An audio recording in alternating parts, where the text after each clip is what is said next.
So, today we're going to be doing something very exciting. We're going to do the episode 2 of my worst to best series, where basically I go through any album or EP or whatever, and I'm going to rate the worst songs all the way up to the best songs. And we did Queen for the first episode, so it's only right that we do the Pinkprint because, well, it's her best album by far. It's an absolute masterpiece.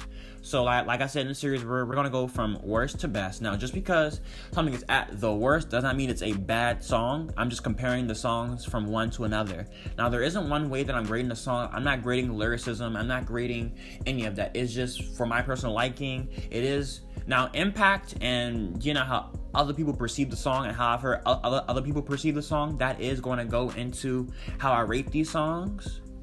But mostly it's just going to be what I think of the songs, the impact. There's not just one rule, like vocals or bars or any of that is going to rule, because there's so many different songs. Certain songs are meant to do different things. Certain songs are meant to be lyrical. Certain songs are meant to get you to get a feeling across or to tell a story. Y'all get it. So without further ado, I'm going to be doing the deluxe edition of Pinkprint, which is 23 songs. So as you can see, we have a lot of things to get through. So without further ado, let's get into the first song, which is...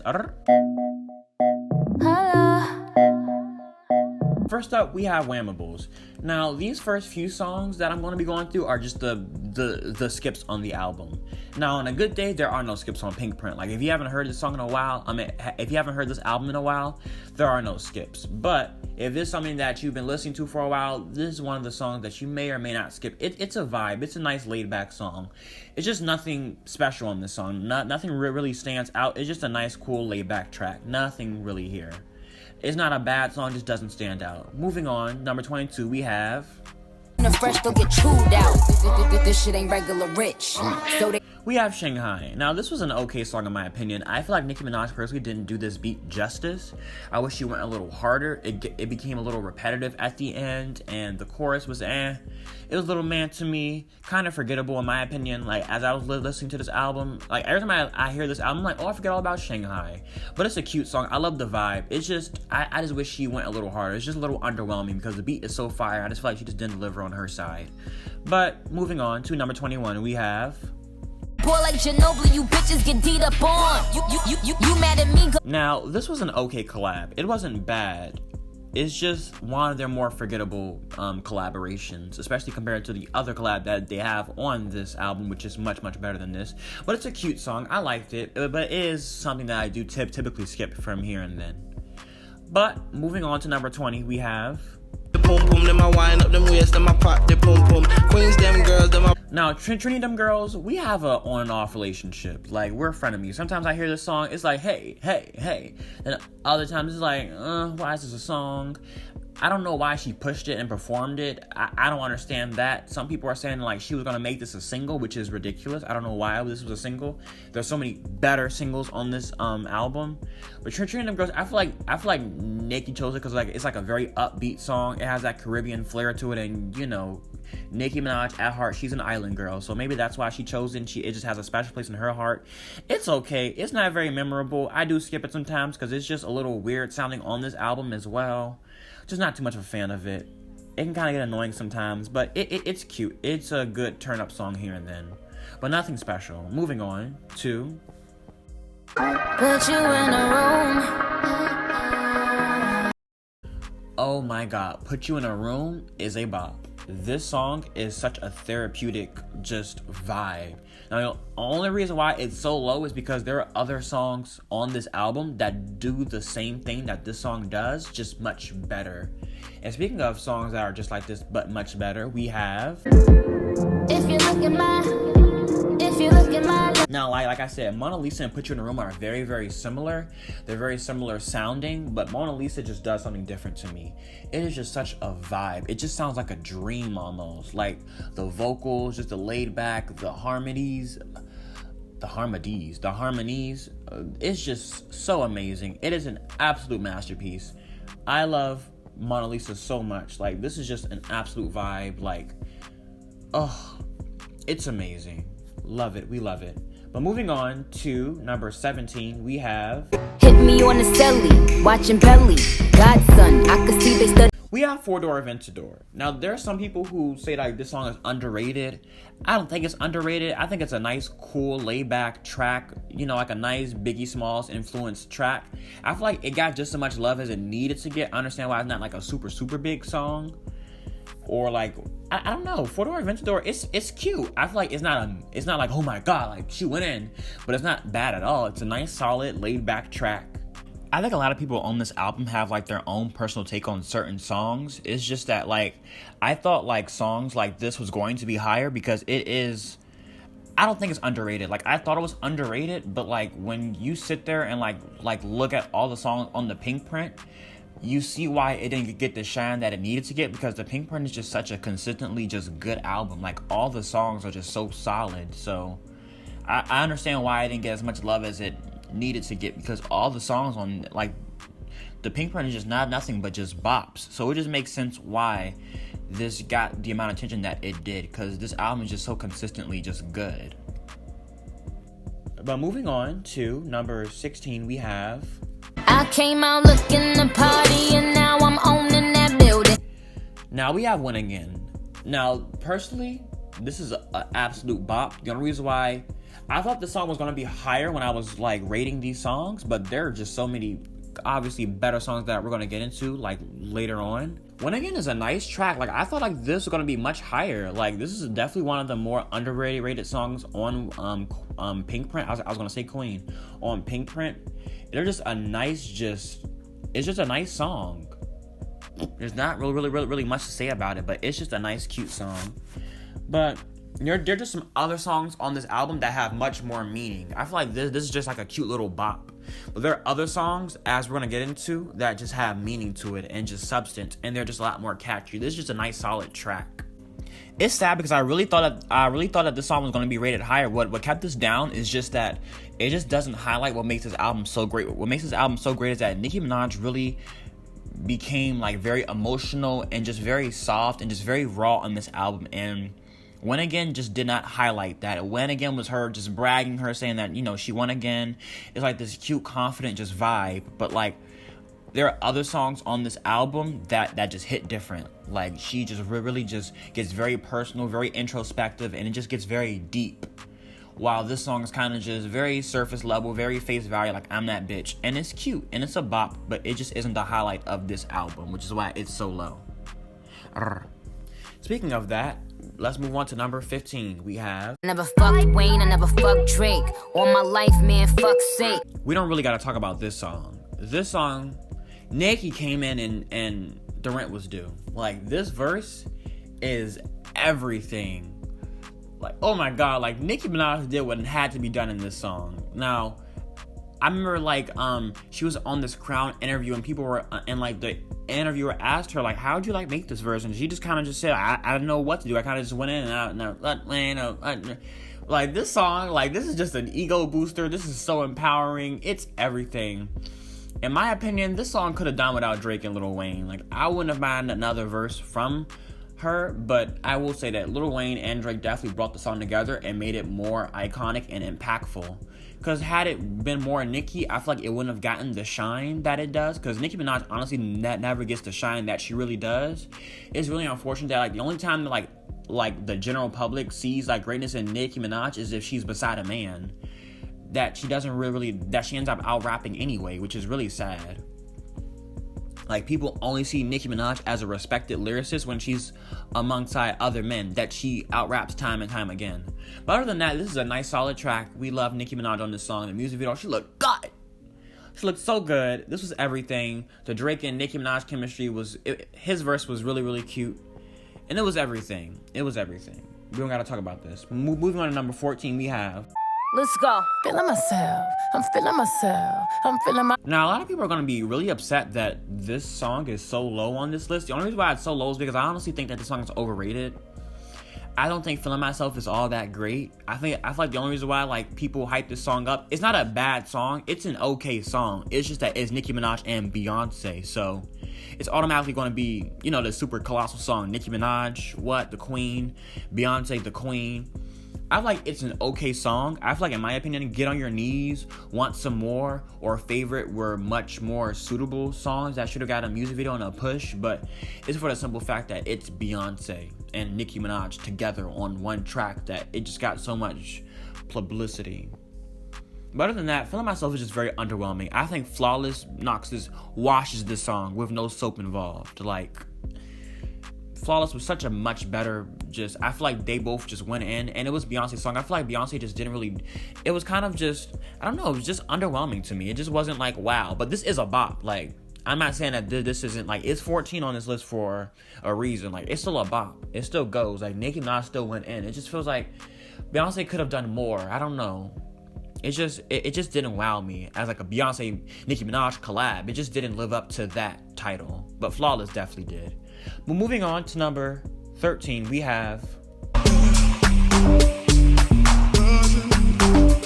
Now, Truffle Butter was a really cute song. I always enjoyed Truffle Butter, but it's one of the songs that I typically kind of forget about when I'm listening to the Pinkprint. I'm like, oh snap! Like I don't know why, but like I don't know if I'm the only person, but I forget that like, this song exists all the time. Like every time I listen to the Pinkprint, I'm like, oh, I forgot all about the song, which is weird because like around 2014, like this song was always on the radio. I just don't know why, but I like Truffle Butter.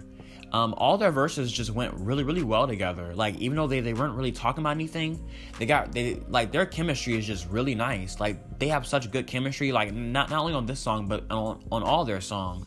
They have great chemistry. They work together just really well. Like, all their verses were great, and they all complemented each other. Like, even though they felt separate, it still felt like they were together as well. The beat's fire, it's solid.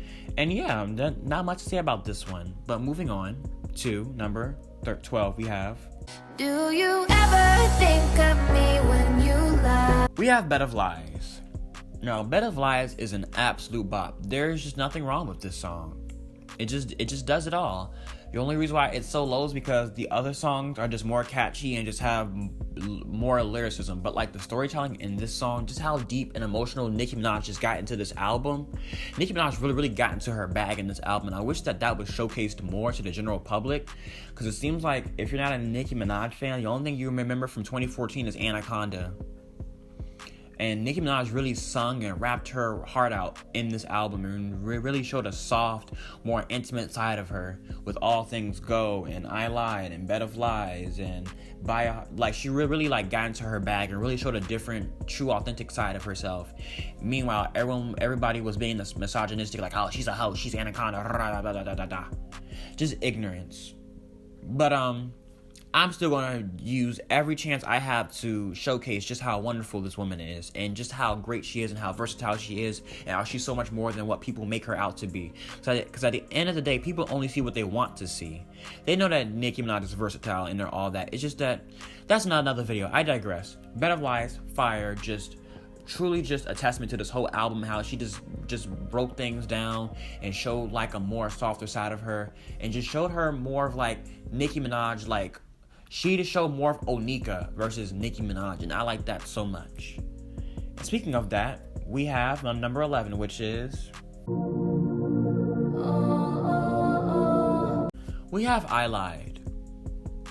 The vocals on this album, I remember when I first heard Pinkprint, because Pinkprint, fun fact, is like my first album that I've ever listened to, like ever. Like, it's so stupid, but like when I was 13 years old, I had no idea what an album was. Like, I didn't know that artists had other music that they just dropped and people just went and listened to. Like, I thought the only songs that came out were stuff that was on the radio. But I was super into Nicki Minaj, and I was just listening to like all her features and all her music. Then when I heard I Lied, I was like, Nicki Minaj? Nicki? Is this you? The vocals on this album, and Nicki Minaj's vocals are so underrated. People try to trash her vocals all the time, but Nicki Minaj can hold a note. And I feel like people are now appreciating it because now all these new girls are trying to come out and sing and try to be, and they're trying to be versatile like Nicki Minaj, but it's super forced. But Nicki Minaj's vocals, like Nicki Minaj could drop an R&B album. Nicki Minaj could drop a pop album. Like, that's how good her vocals are. Like, she's singing better than some of these pop girls are. Like, Nicki Minaj can do the damn thing. I Lied is just such a nice, cool, just laid back track. Like, it's just put you in a room and Mona Lisa just on steroids. Just the vocals are just so amazing. Like, listening to this song will make you forget that you're listening to a rapper, which just is a testament to just how versatile Nicki Minaj is. It is insane. It is incredible that a rapper, a female rapper, is rapping like this. Like, people do not understand that this is a rapper singing on a track like this, and it sounds like this. It's just absolutely insane. Vocals, oh my god. But anyways, Nicki Minaj is not even done. This isn't even the only situation where it's like this. Cause let's move on to the next track. We're in the top 10s now. So we have The Night Is Still Young. Night Is Still Young is an absolute bop. Like, it is so catchy. Nicki Minaj blends pop and rap perfectly in this song. Like, the harmonies and just how catchy everything is. The cute little rap verses. This is just such a perfect song. I don't know why this wasn't a bigger song, because there's literally nothing wrong with this song. Like, it is so amazing. It's such a feel-good song. Like, so underrated. But let's move on to number 9. He was analyzing me. I could tell he was criticizing me. I could tell. Now, I was not a fan of Meek Mill and Nicki Minaj's relationship. Like, honestly, in my opinion, Meek Mill looked like, every time I saw a picture with both of them, Meek Mill looked like a kid, and like Nicki Minaj looked like a mother taking her son to parent-teacher conference. Like, Nicki Minaj looks like a grown woman to me, and Meek Mill looked like a teenager, like a badass kid that she just has to deal with because it's her son. Like, Meek Mill literally looked like Nicki Minaj's son, which is hilarious. But say what you want about that relationship, they made bomb music together. Like, I feel like they never miss. Like, All Eyes on You, By a Heart, like, their songs were always top notch. Bad for You, You Know.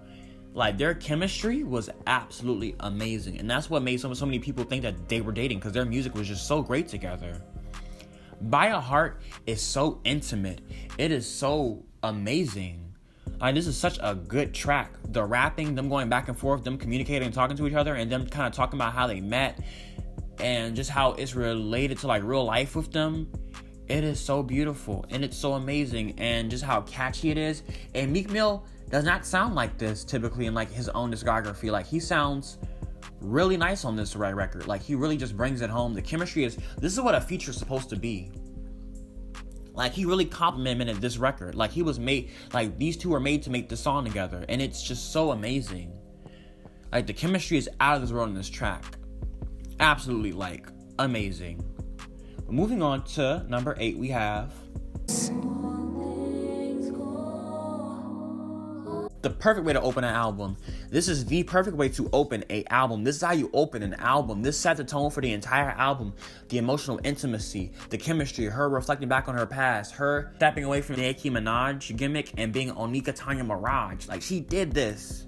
All Things Go is the perfect opener to this album, because an album opening is supposed to be like a testament to like where you are in life, what you're thinking about, what's going on in your mind. Like, where was your headspace at when you were making this album? And All Things Go is like a time machine. Like, I'm not Nicki Minaj, but like, it feels like when you hear All Things Go, you're hearing a woman's heart. You're hearing everything that's going on in her life, what she's thinking about, what she's been going through, all in this one song. And the vocals are amazing. These verses are amazing. Just Nicki Minaj just gets so raw and personal on this record. And All Things Go is just a perfect opener to this album. It's just so nice. It's such a good record. Man, just absolutely amazing. Moving on to number 7, we have Get on Your Knees is better than Feeling Myself. Let me say it again. Get on Your Knees is better than Feeling Myself. Ariana Grande was in her bag when she made this with Nicki Minaj. An absolute masterpiece. Get on Your Knees should have been a single. It should have been a single over Feeling Myself. Well, no, Feeling Myself wasn't a single. It was just simply because it's Beyonce and Nicki Minaj, which is why it was so popular. But like, Get on Your Knees was definitely the more superior song. The vocals were just there. Now, I will say the rapping on Feeling Myself, never mind. Get on Your Knees this is such a good song. This is such a good song. And it's crazy because I never heard this song until I heard the album. This is the epitome of underrated. This song is so underrated. No one ever talks about the song. Like, this should have been a single. It was so good. So good. Like, there's just nothing to really talk about with this song. Like, the vocals, the back and forth. Like, this was a really nice track. But moving on to number 6, we have. Now, I would say all the features on this album really came through, but some were lackluster, like Big Daddy and Trinity Them Girls. Those were not it. But Want Some More? Want Some More? Nicki, what? This should have been a single. This should have been a single. The fact that Nicki Minaj had this, and she decided to go on a VMAs and sing Trinity Them Girls, Nicki Minaj needs to get smacked for that. Because what are you doing, girl? Why was this not the single? Where was the video for this? Nicki Minaj really like, the way she neglected some of these songs and paid them dust while they were the bops that they were. Get on your knees? Want some more?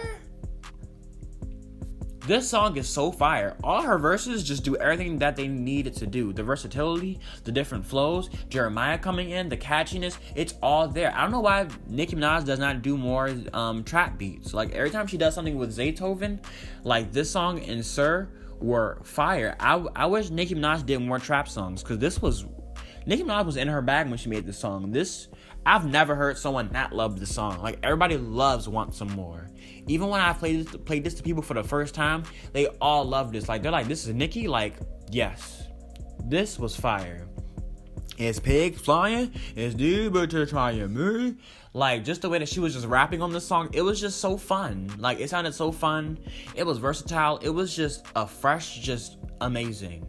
The versatility in this album, like, Nicki Minaj will be crying one song, getting into her bag the other song, twerking the next song, turn up, crying, sitting down, rolling around, like, amazing. Pinkprint was that girl, is that girl, will forever be that girl, and we're not even finished yet.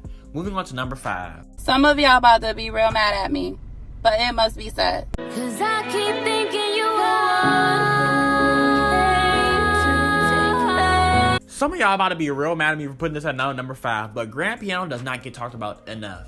Like, every time I hear someone talk about this song, they don't talk about this song. Like, they're like, oh yeah, it was cute. People don't understand that this is a female rapper, and she's doing whole ballads, like full piano, violin ballads on her album. And it sounds like this. The way that Nicki Minaj is able to do a song like this, she's able to go from Want Some More to this, is not appreciated enough. This song is not appreciated enough, because if this was an Adele song, it would have been number 1 on Billboard. If this was Adele, like if you gave this exact same song to Adele and had her sing it, it'd be number 1 on Billboard. But because she's a rapper and people expect her to rap, it just didn't get the love that it deserved. But this song is my favorite Nicki Minaj song of all time. The only reason why it's not 1, obviously, is because there are obviously better songs on this album. But personally, for me, this is my favorite song of Nicki Minaj ever. Grand Piano is like, I think it's my favorite song ever.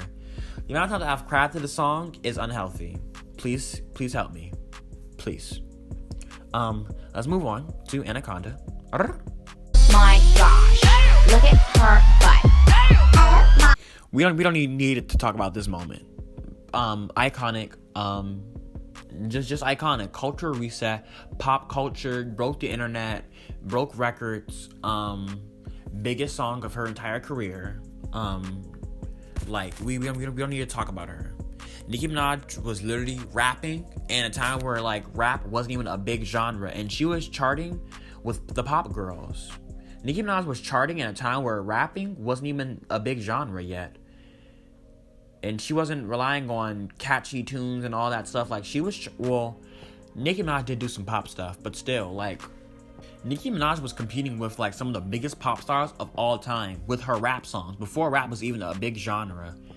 And that is just something to applaud. Something to really like applaud. But we don't have to talk about Anaconda. Let's just move on to number 3. Y'all know why this is not number 4. But number 3 we have. Now this is why Bed of Lies was at number 12 and this was at number 3. Because Crying Game is literally just Bed of Lies. Just more deeper and just more intimate. And Crying Game, just Jessie Ware was in her bag, Nicki Minaj was in her bag, the vocals.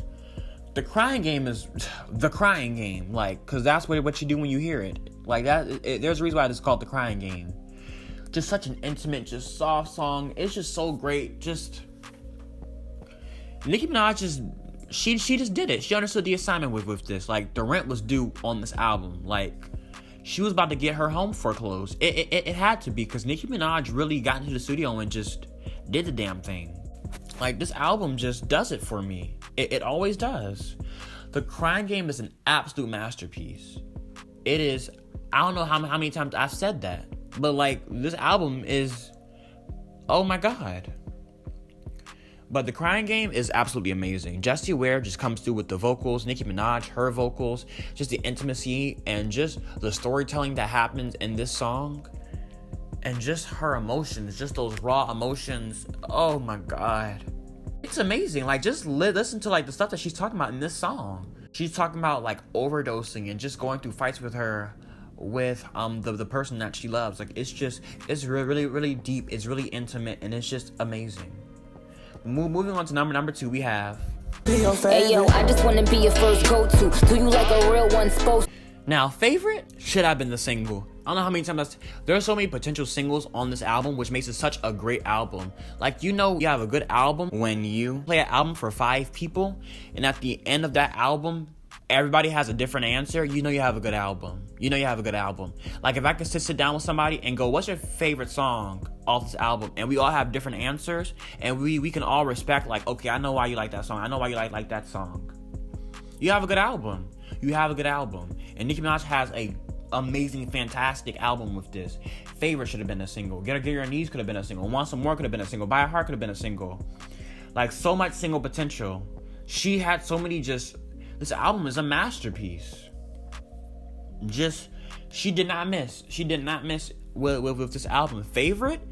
Jeremiah was in his bag when he made this. Nicki Minaj's second verse. I just want to be your first go-to. Do you like a real one supposed to? Living back coastal. Swoop me in a truck late night on the humble. Meet me in Queens in the city on the sundown. You can put your gun down. You can have fun now. You can tell your nigga. What? Nicki Minaj did what had to be done. Favorite is. Let's move on to the.